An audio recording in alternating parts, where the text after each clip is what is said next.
Grief is a really odd thing, and I think that you're probably feeling some strange, complex version of grief for your father. But more importantly, I think that you're getting closure to the never-ending cycle of grief for yourself. Hey everybody, before we start the show, I want to make a couple disclaimers. This show does cover a wide variety of topics related to mental health and life in general, and some of those could be sensitive for you. I want to simultaneously encourage you to be brave in consuming difficult content, but also respect and recognize your limitations. So please use your best judgment. I will never be offended if you need to skip a question or an episode entirely, but feel free to feel it out, check out the episode, and just see what happens. If you need to skip, that's okay, but feel free to give it a shot first. I also need to say that while I am a psychologist, I'm not your psychologist, and I'm not your therapist. This is not intended to be direct medical advice, and you should not use this as a substitute for professional help. So with those said, let's go ahead and get into the show.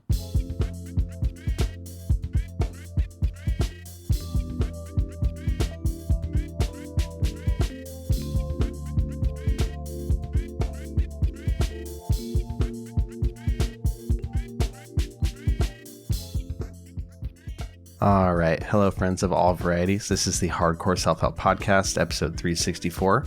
I'm your host, Dr. Robert Duff, aka Duff the Psych. I make mental health content for real people just like you. And today I have a question and answer episode, a couple really awesome questions of stuff that I haven't talked about recently on the show. If you'd like to send me in a question for the show, please send me an email to duffthepsych@gmail.com, or you can go to my website, duffthepsych.com, and use the contact form there. I don't have too much to talk about before getting into the episode proper. No ads today, nothing like that. So we can basically just jump in. I did want to take a quick moment to say thank you for anybody who's given me feedback recently. I asked a question on my Instagram Reels about the current book I'm working on and what sort of voicing I should be using to write it. And it's great to be able to ask you questions to get feedback because I'm making this for you guys, right? I'm making it for people who could use the product and not just sort of scratching my own itch. So making sure that I'm making it in a way that you would like to consume is important to me. And that goes for everything, the podcast, books, anything like that. If you ever have feedback, positive, negative, or otherwise, just anything to say, please feel free to reach out or comment on something. I pay attention to that stuff. So I appreciate the feedback. Thank you. And let's just go ahead and jump into the first question. It reads, I've been in therapy for a little while now, and I was recently diagnosed with PTSD with schizophrenic episodes. My therapist didn't go into detail of what that means. If you could help me understand, I would really appreciate it. My therapist said that it developed over time from not dealing with my childhood trauma. If you could do an episode on understanding this so I can take proper steps to get help I need, thank you. A little broken in terms of the writing of it, so doing my best here. Also, I love your episodes on understanding different mental health problems. It has really helped me with my mental health and how to talk to my therapist. Great. So thank you for writing in. Thank you for the question. First off, proud of you for getting yourself some help. And it sounds like there are some deep issues going on here that you're working on. So that's awesome. And I'm also very proud of you for not just settling, for writing into the show and trying to get more clarification because you don't really fully understand what they're talking about. And I can totally see why the messaging from your therapist would be a bit confusing. Hearing that terminology, what you read out there, I actually don't know exactly what your therapist is referring to. So if those are the words that your therapist used, I don't blame you at all for being a little confused. But I'm going to do my best to clarify, kind of take my best guess as to what might be going on here. One thing that I want to mention to anybody listening is that you can always ask your therapist, psychologist, counselor, what have you, for more clarification. Sometimes when you work in a field for so long, talking from the practitioner side of things, when you work in a field for a very long time, you sometimes forget that people don't understand terminology the way that you do, right? So if you go to the mechanic or your doctor or somebody who works in any sort of trade, they might throw stuff out there. I know for me, if I go to a meeting with a bunch of social workers for the county, they'll throw out acronyms left and right. And I have to be like, hey guys, I don't know what you're talking about, right? So sometimes we just don't realize that we're doing it.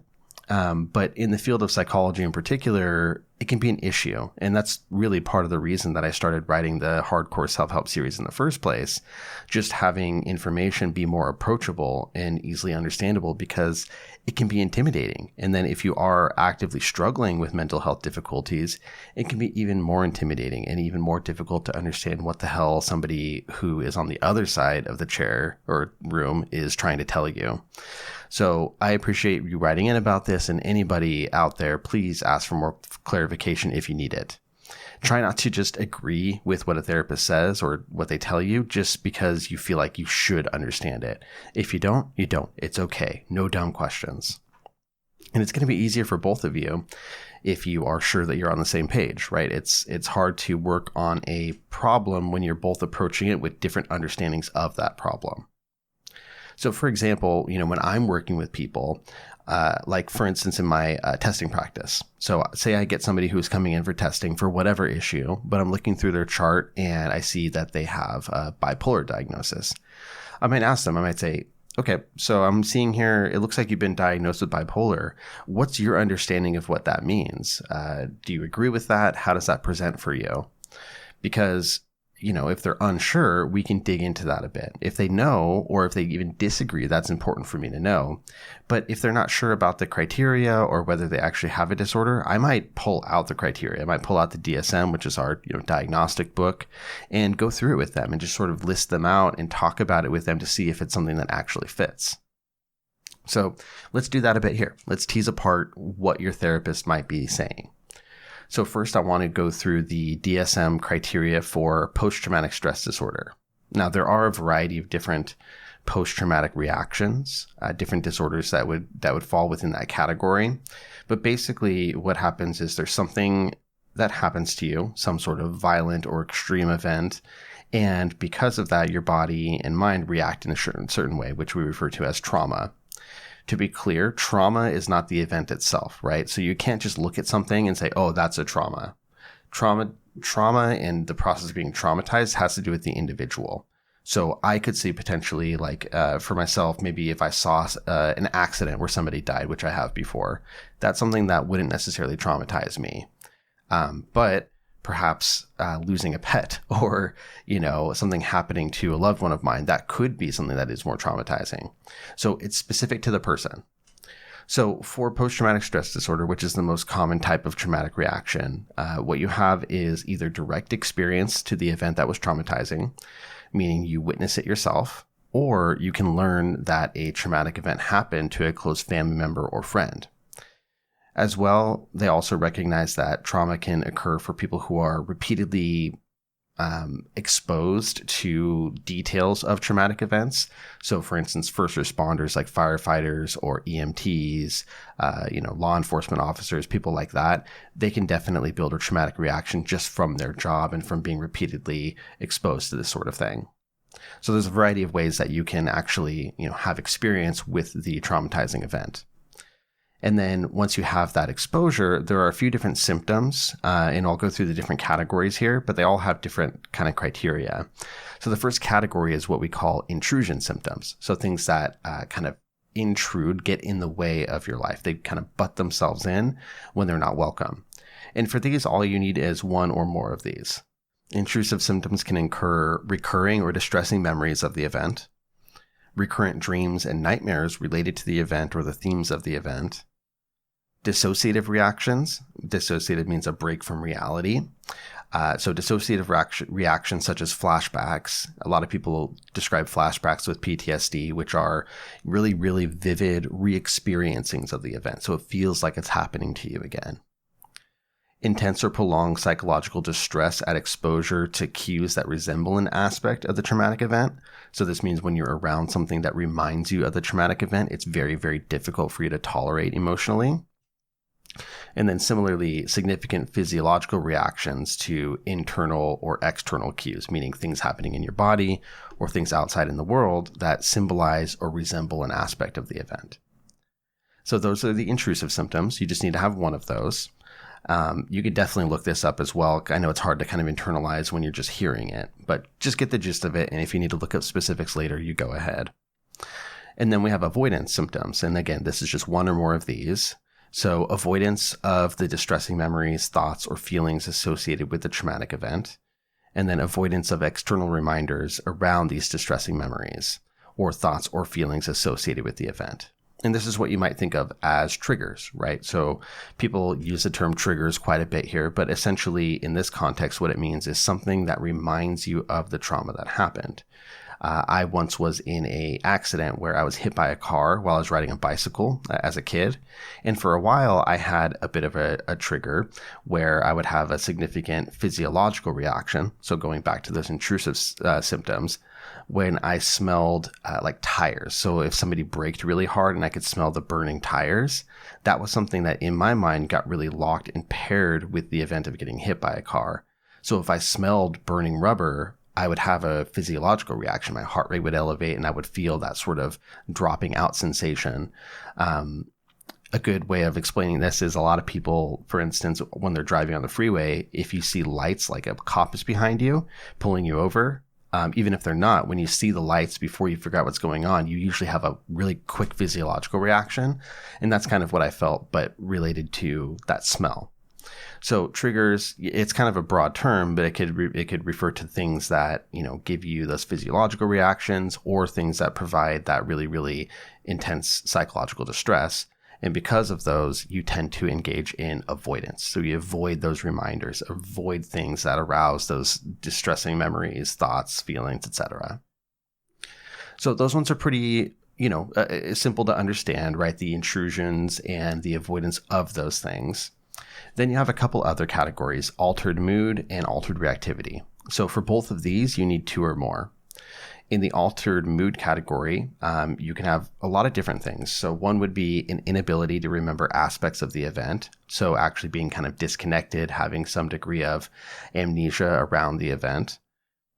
Persistent, exaggerated negative beliefs or expectations about yourself or the world. So this would be things like believing that the world is out to get you, nobody can be trusted, or you're a terrible person, you deserve bad things to happen to you, etc.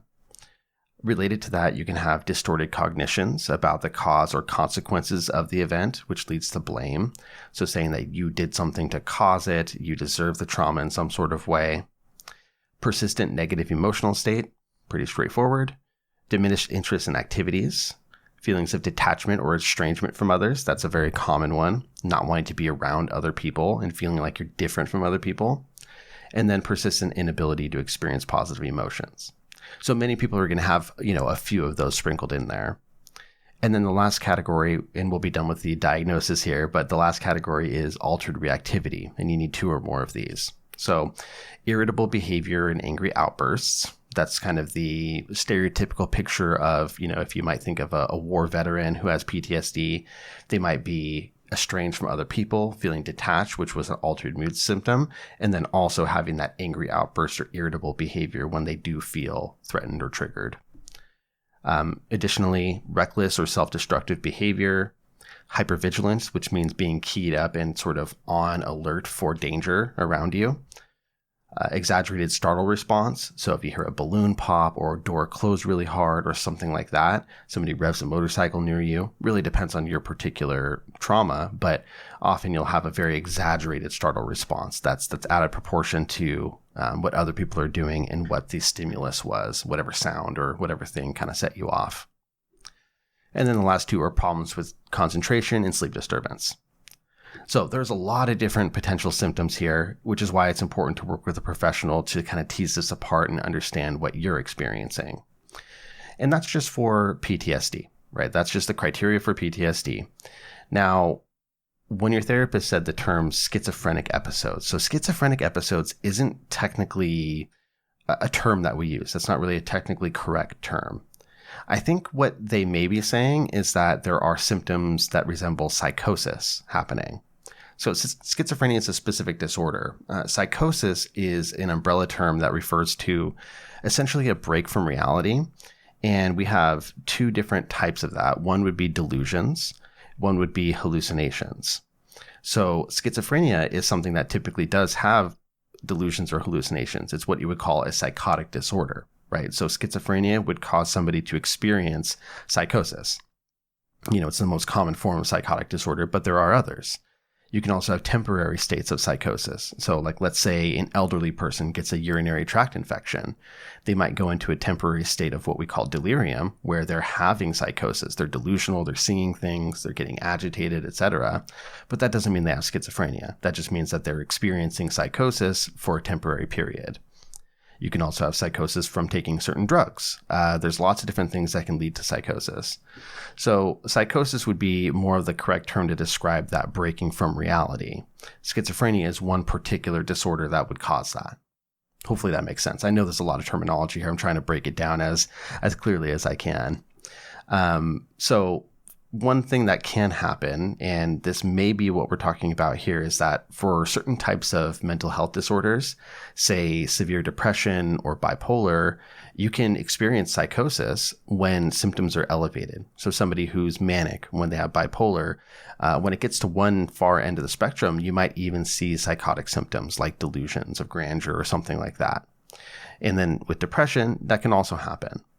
So taking your therapist's description at face value, I'm assuming what they're trying to say is that you have PTSD with psychotic symptoms. Now, these psychotic symptoms are not part of the criteria of PTSD, right? I read through all of those there, and, seeing things, hearing things, having delusional thoughts, those aren't part of the criteria, but it can happen. You would call it sort of an associated condition, meaning some people with PTSD do show symptoms of psychosis, even if that's not the primary issue. But when you have a situation where you're looking at psychotic symptoms and PTSD happening, it does take more care to be careful with diagnosing and make sure that you're not looking at one overarching diagnosis that would sort of encompass both of them. And it can be tricky, right? It takes some degree of kind of clinical experience and care in figuring out that diagnosis. So it's not an easy landscape necessarily.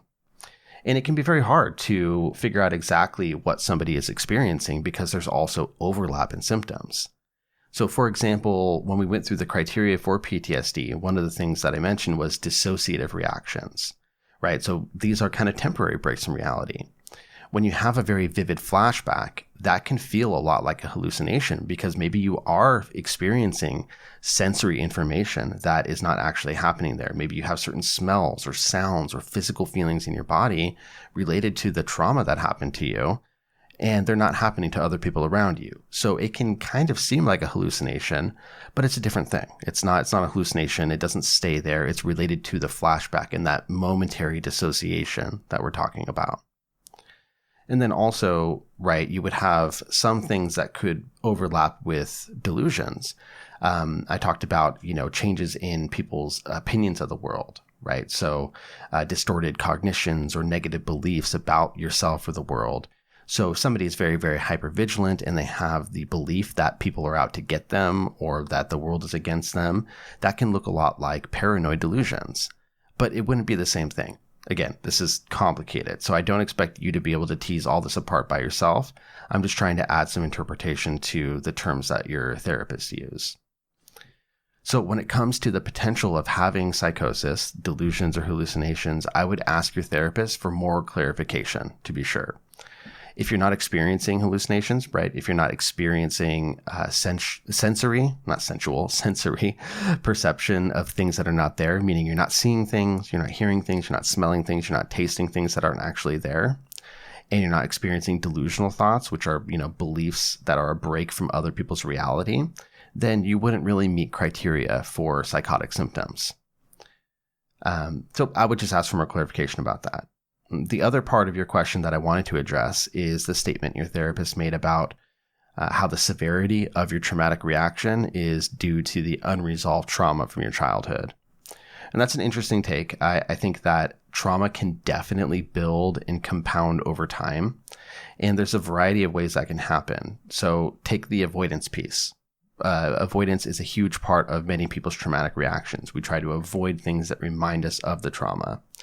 And when you're not able to successfully recover from the trauma that happened to you, you may kind of perpetuate a cycle of avoidance in your life, both from internal and external experiences. And that would fundamentally change the way that you live your life, what you allow yourself to do and not. Then from that, you can have these downstream consequences where, situations that you encounter and put yourselves in, things that you maybe never built a tolerance for, the types of people that you invite into your life and the situations that you find yourself in. All of those things can contribute to, potentially more trauma. Everybody's different, but you could see a version of life where additional trauma is happening, or the trauma that you have is compounding because of the lack of, improvement in those symptoms. So it can be a bit of a snowball effect. But it's certainly not a one-type-fits-all situation. Some people have trauma that's buried deep and they're only able to approach it and address it later on in their lives, but that doesn't mean that it got worse and worse and worse and worse over that time. It's just like they put that on a shelf, they kind of compartmentalize, they pull it out eventually, and it's not good, it's not a happy thing, but it's not like it's built exponentially while it's been up on that shelf. So it's different for everybody. The other potential topic you may want to look into more and learn more about is what we call complex PTSD, or CPTSD. I did a whole episode on this a while back, actually quite a while back, on episode 130 of the podcast. So if you go to your podcast player and just scroll down a bunch, you should be able to find episode 130. And I go into CPTSD in more detail. The gist of it, though, is that CPTSD is not in the diagnostic handbook yet. It's not recognized as its own individual disorder, but it is a term that many mental health professionals use to describe traumatic reactions that are brought about by prolonged trauma or repeated trauma.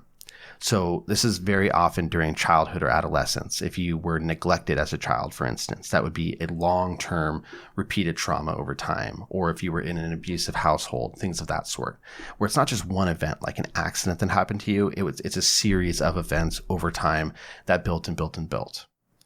And there are a ton of symptoms that overlap between CPTSD and PTSD. Obviously, the main criteria would be the same. But for the complex PTSD, people tend to have more difficulty with emotional regulation. So being able to control their emotional reactions to things. They might feel very activated and then have a very, very hard time calming themselves down. You might see even more over-the-top reactions as you would with normal PTSD.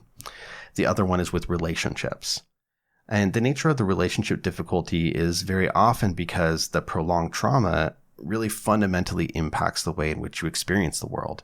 Basically, the way that I think of it personally is that with CPTSD, with the complex PTSD, the traumatic reaction becomes integrated into your personality. It becomes a part of how you understand the world and how you interact with the world, not just sort of this action, reaction, more symptom-based thing. It's more about what you view the world as, and it's baked into who you are. And that can be tough. So that's another thing that I would look into, just given the fact that your therapist said this seems to have been something that's built over time due to unresolved childhood trauma. Maybe that's something to consider. So to summarize, I think you are well within your rights and should ask for more clarification about what your therapist means. I don't know you, so I can't give you perfect direct advice here, but hopefully what I've talked about gives you some areas to follow up on and some ideas about what your therapist might mean. I will also say that not every therapist is well equipped to deal with trauma, especially trauma with severe symptoms like psychosis or complex trauma, as I just talked about. So if you find that, the person you're working with right now might not be the perfect fit for this type of issue, by all means, you can look for somebody else and try to find somebody that has more of a trauma-focused specialization. They're out there, they're great at what they do, and that would be totally appropriate. Doesn't mean that you did something wrong or that your therapist did something wrong. That's just how it goes. It comes down to that match for the skill of the provider and the issue that you're coming in with. So thank you for the question. I really hope this helps, and take care. Okay, so next question is a bit long, so bear with me as I read through it, but it is important to read through everything.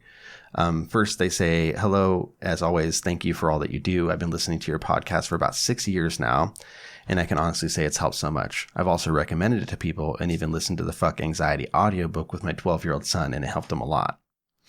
The question today is, can the passing of an abusive relative be enough to cure body dysmorphia and pathologically low self-esteem?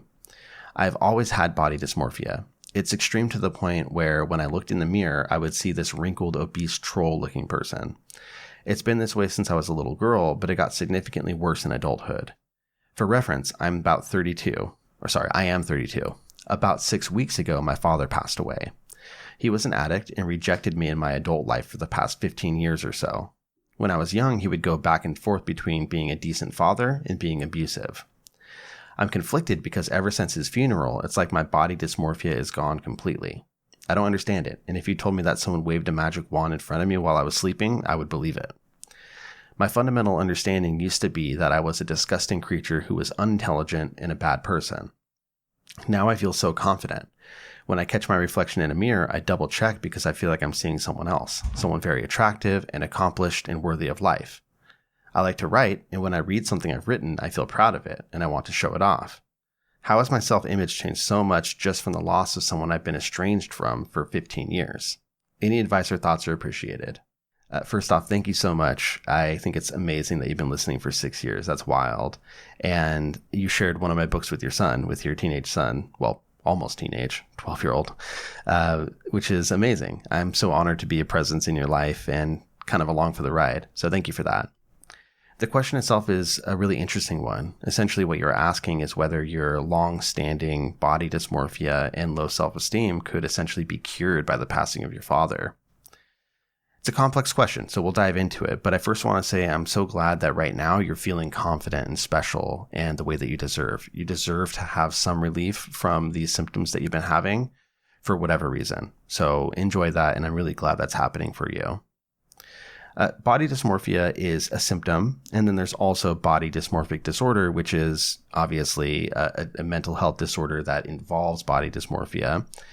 And it essentially involves an obsessive focus on flaws or defects that you perceive in your physical appearance. This doesn't necessarily have anything to do with the way that you actually look on the outside. It's your opinion of that or your perception of that. And often these flaws, they're not important or even observable to other people, but to you, they're overwhelming and they cause significant distress psychologically. Now, this is different from just being unhappy with your appearance and wanting to change aspects of it. It's more of an intense preoccupation, and it gets in the way of your life because of the distress that it causes. From the sound of it, you've really struggled with some serious body dysmorphia symptoms for a good portion of your life. And I'm sorry that you've had to deal with that. It's not an easy thing to cope with. You mentioned that you've had a poor relationship with your father in which you would go back and forth between being a decent, supportive dad and then being abusive toward you. That lack of a stable base can be the source of so many different difficulties because it sounds like you essentially never knew which version of your father you would get. And that keeps you on guard, keeps you distrusting, and makes you feel off balance. Even if you're not fully aware of the ramifications of that or aware of the abuse that's happening as a child, it still has an impact on you with regard to how you see yourself, with regard to how you see other people, form relationships, attachments, and all of that stuff. And then as an adult, you've basically been shown that you're not worth caring for, you're not attractive, you're not smart, you're not a good person. And you've internalized all of that. And that's a heavy load to bear. I can imagine that your father was a significant contributor to the self-esteem issues that you struggled with. And that's not right and that's not fair. And now you're feeling a bit different. And I know that it seems maybe a bit odd that him dying can have such a profound impact on you when in reality you've been estranged for well over a decade. But I do think it makes a degree of sense. Grief is a really odd thing. And I think that you're probably feeling some strange, complex version of grief for your father. But more importantly, I think that you're getting closure to the never-ending cycle of grief for yourself. Grief for the version of yourself that was allowed to thrive and feel safe. Because there was a path in your life that would have been more fair to you. And that's a path that you never got to take because of the way your father treated you and presumably other things that have happened to you as well. And when part of us has to die, we grieve that too, but you've been grieving that without resolution.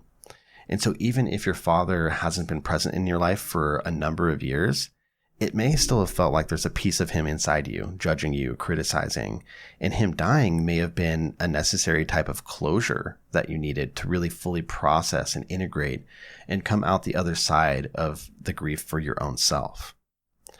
Of course, it's really important to recognize that grief and self-image, these are both fluid and ever-changing. They're not linear. And you may not feel the way that you do right now forever. Maybe it's a temporary sense of relief. Maybe there's a euphoria driving that positive regard that you have for yourself right now. But it's still important, even if that were the case, because you can recognize that this is proof that you're capable of feeling good about yourself. It shows that you're capable of recognizing your beauty, your achievements, the importance of yourself as a human being, that you're worthwhile just as much as anybody else. And maybe in some ways you're even special. So even if you do find yourself back in a place where you're not feeling so naturally positive about yourself, you can know deep down that you've recognized your own worth and you can find your way back here. It might feel a little strange to be sort of happy about somebody else's death. Now, this is something I can personally relate to. When my mom's mother passed, so my grandma on my mom's side, I felt nothing but relief and happiness because she was abusive toward my mom. She was not a good grandmother. She was not a good parent. And she brought a lot of pain into the world and a lot of suffering. And so when she passed, I felt relieved. I felt happy. These emotions are your own, right? Just as those emotions were my own. They don't have to be easily explained. They don't have to be justified. It's just the reality of how you feel. But I would say that right now is probably a very good time to start processing and documenting your feelings, if you're not already. You mentioned that you like writing, so you could be doing a bit of this already. But I would love for you to write down or even video record yourself talking about the way you feel, not just about your father's passing, but the way you feel about yourself right now.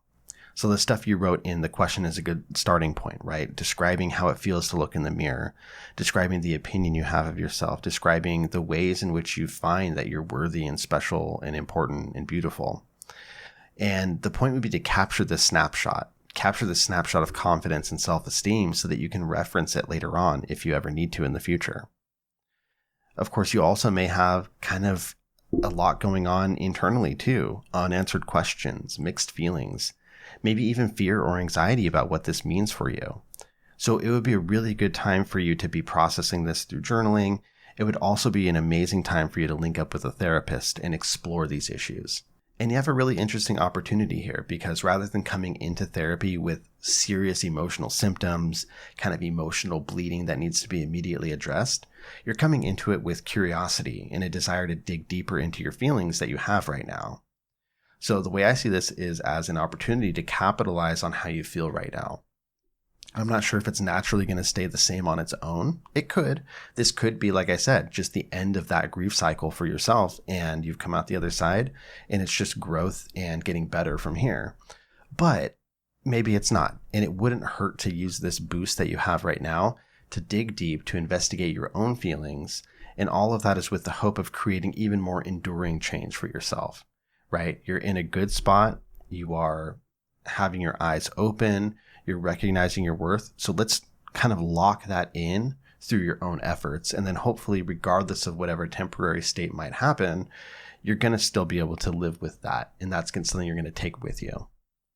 So that's kind of all I have to say about it. I don't think that what you're talking about is completely unreasonable. It makes a lot of sense why the passing of somebody who is very, very associated with the symptoms you've had for self-esteem and body dysmorphia, why the passing of him would essentially turn that around. I think that a lot of people have their own version of this, and it comes down to a type of closure, I think. So I appreciate the question. I'm really happy that you're able to see yourself more clearly right now. You don't need to be alarmed by your reaction. You're not doing anything wrong. It's just time to maybe capitalize on that and do some work to capture those feelings. So thank you for the question. And that is the end of the episode, everybody. It's been episode 364, the Hardcore Self-Help Podcast. If you'd like to check out the show notes, go to duffthepsych.com/episode 364, where you can just navigate to the website and click on the links there. If you want to send me a question for the show, send me an email to duffthepsych@gmail.com. Take care of yourselves, guys, and I will see you very soon for the next episode. Bye.